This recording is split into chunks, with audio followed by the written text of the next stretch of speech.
இயேசுநாதா வாரும் இயேசுநாதா எந்தன் இதயம் தேடிடும் அன்பே நீ வாரும் இயேசுநாதா வாரும் இறைவனே வாரும் இறைவனே எந்தன் இதயம் தேடிடும் அன்பே நீ வாரும் இறைவனே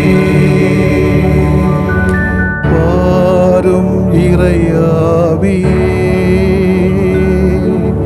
வாரும் இறையாவியே எந்தன் இதயம் தேடிடும் அன்பே நீ வாரும் இறையாவியே.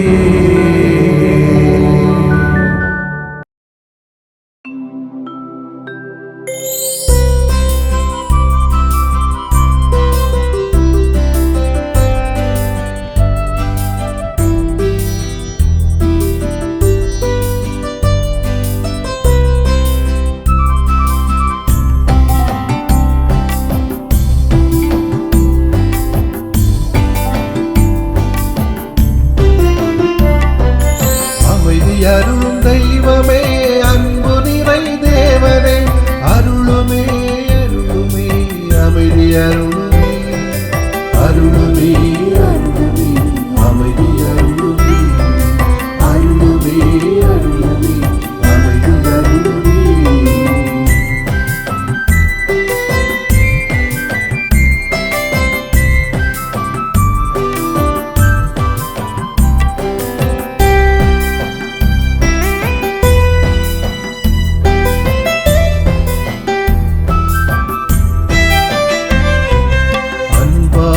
நாங்கள் வாழ அருளுமே அருளுமே அமைதி அருளுமே அருளால நாங்கள் வளர அருளுமே அருளுமே அமைதி அருளுமே அன்பாக நாங்கள் வாழ அருளுமே அருளுமே அமைதி அருளுமே அருளால நாங்கள் வளர அருளுமே அருளுமே அமைதி அருளுமே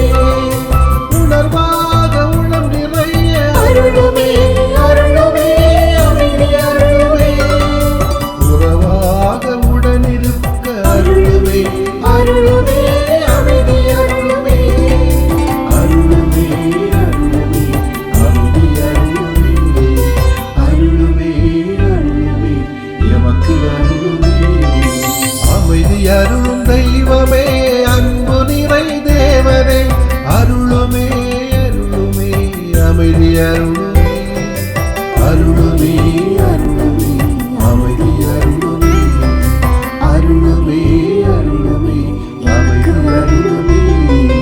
லா லா லா லா லா லா லா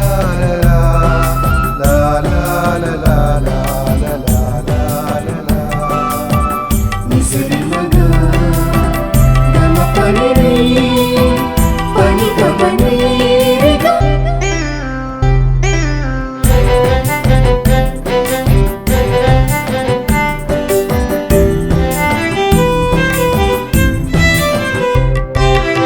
அழிவாலையாம் இருக்க அருளுமே அருளுமே அமைதி அருளுமே பண்பால நிதம் இருக்க அருளுமே அருளுமே அமைதி அருளுமே அழிவாலையாம் இருக்க அருளுமே அருளுமே அமைதி அருளுமே பண்பால நிதம் இருக்க அருளுமே அருளுமே அமைதி அருளுமே பாசத்தால நிறைந்திருக்க அருளுமே அருளுமே அமைதி அருளுமே பயிர்வாலை வாழ்ந்திருக்க அருளுமே அருளுமே அமைதி அருளுமே அருளுமே அருளுமே அமைதி அருளுமே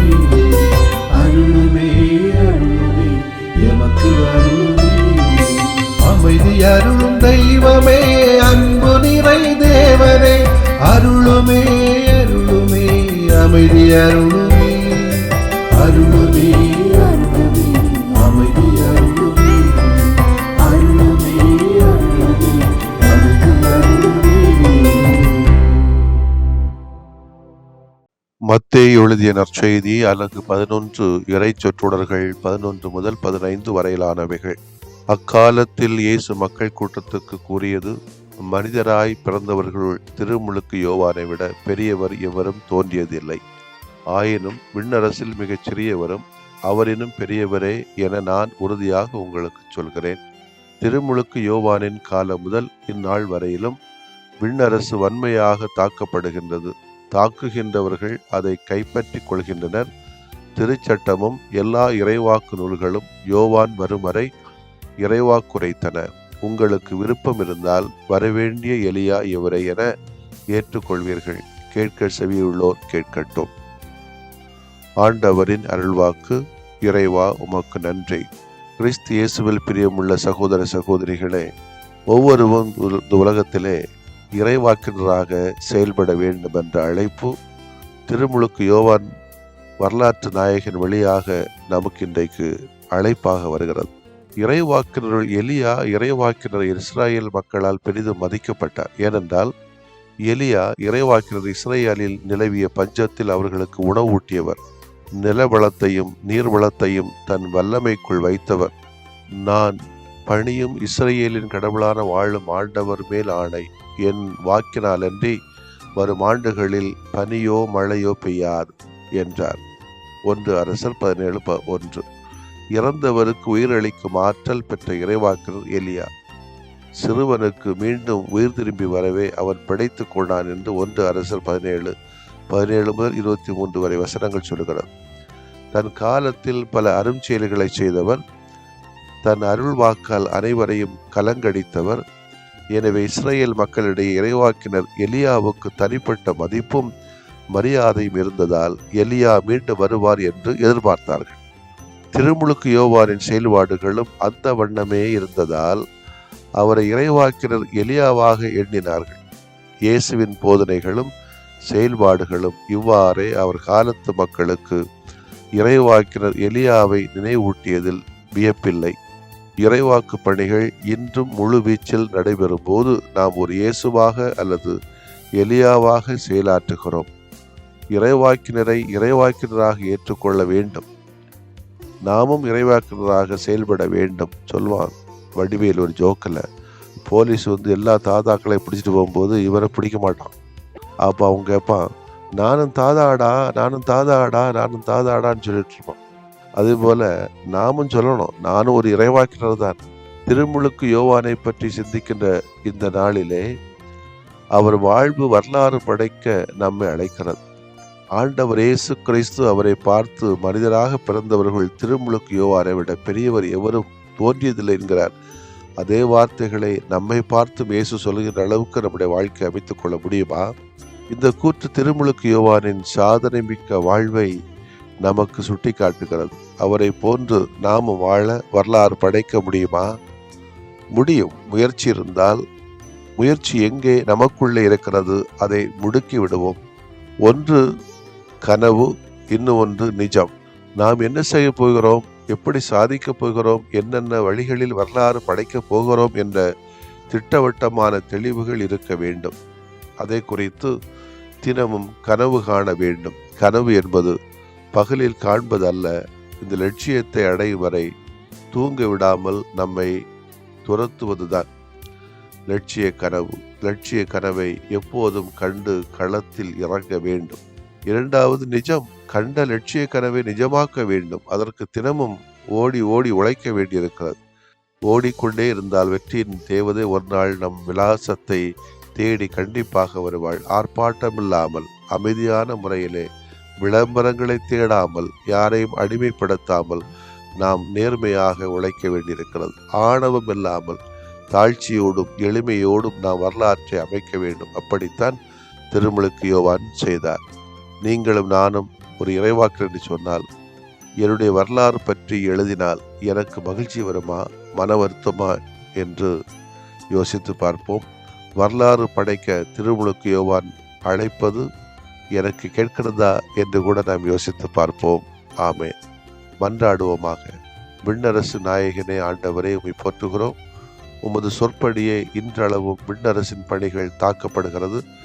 அவற்றை கண்டு நாங்கள் கலங்கி விடாமல் தொடர்ந்து ஆர்வத்தோடு கனவு கண்டு நிஜமாக நாங்கள் உழைத்திட பணி செய்ய எங்களுக்கு அருள்தாரும்.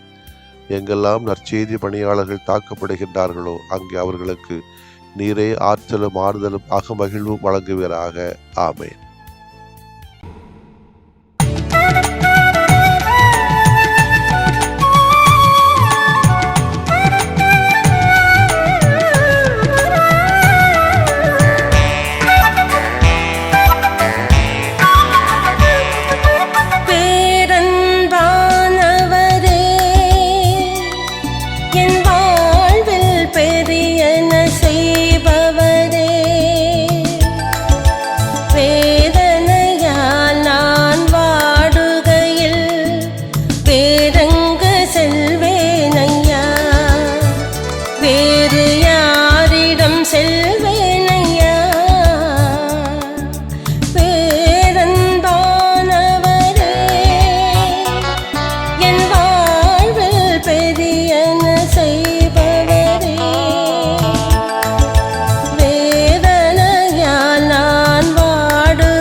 உடன்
போதுமே என்னை கரத்தாலே பேரன்பானவரே என் வாழ்வில் பெரியன செய்பவரே வேதனையால் நான் வாடுகையில் வேறெங்கு செல்வேனையா வேறு யாரிடம் செல்வேனையா பேரன்பானவரே என் வாழ்வில் பெரியன செய்பவரே வேதனையால் நான் வாடுகையில் வேறெங்கு செல்வேனையா வேறு யாரிடம் செல்வேனையா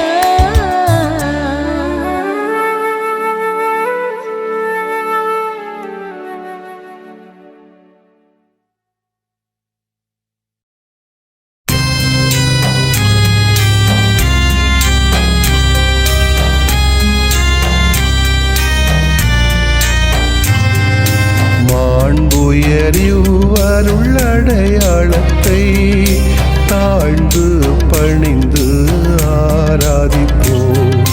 பழைய நியம முறைகள் அனைத்தும் இனி மறைந்து முடிவு பெறுக. புதிய நியம முறைகள் வருக.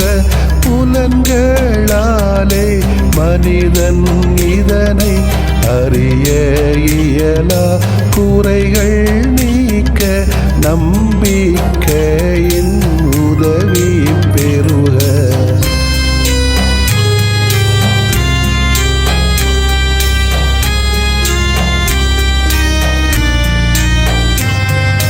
தந்தை அவர்க்கும் மகன் அவர்க்கும் புகழ்ச்சியோடு வெற்றியாக்கும். மீட்பின் பெருமை மாட்சிமையோடு வலிமை வாழ்த்து யாவுமாக. இருவரிடமாய் வருகின்றவராம் தூய ஆவியானவர்க்கும் அளவில்லாத சமப்புகழ்ச்சி என்றுமே உண்டாகுக. ஆமென்.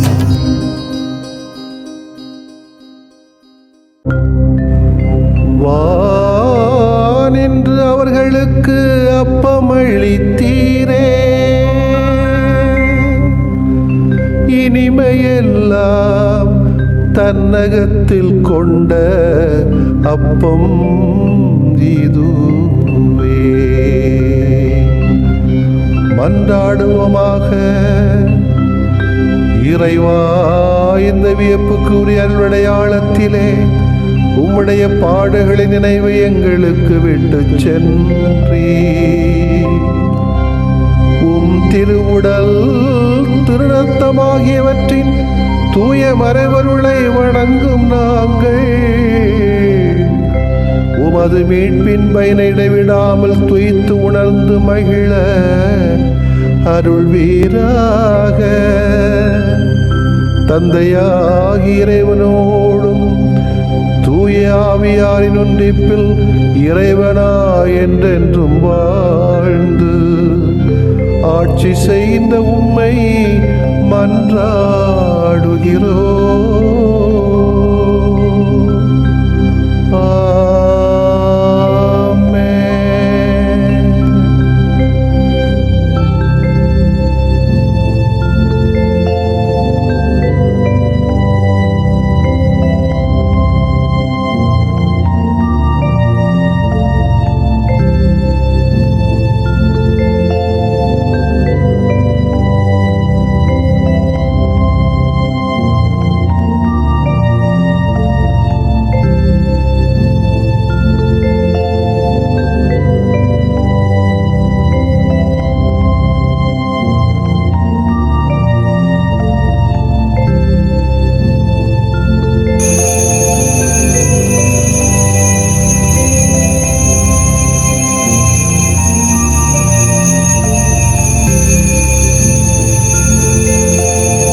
மெய்யான புகழுக்குரிய தூய இறை நன்மைக்கு எல்லா காலம் தொழுகையும் புகழும் போற்றியும் ஆட்சிமையும் உண்டாக கடவது. போற்றியும் ஆட்சிமையும் உண்டாக கடவது. தந்தை, மகன், தூய ஆவியாரின் பெயராலே ஆமென்.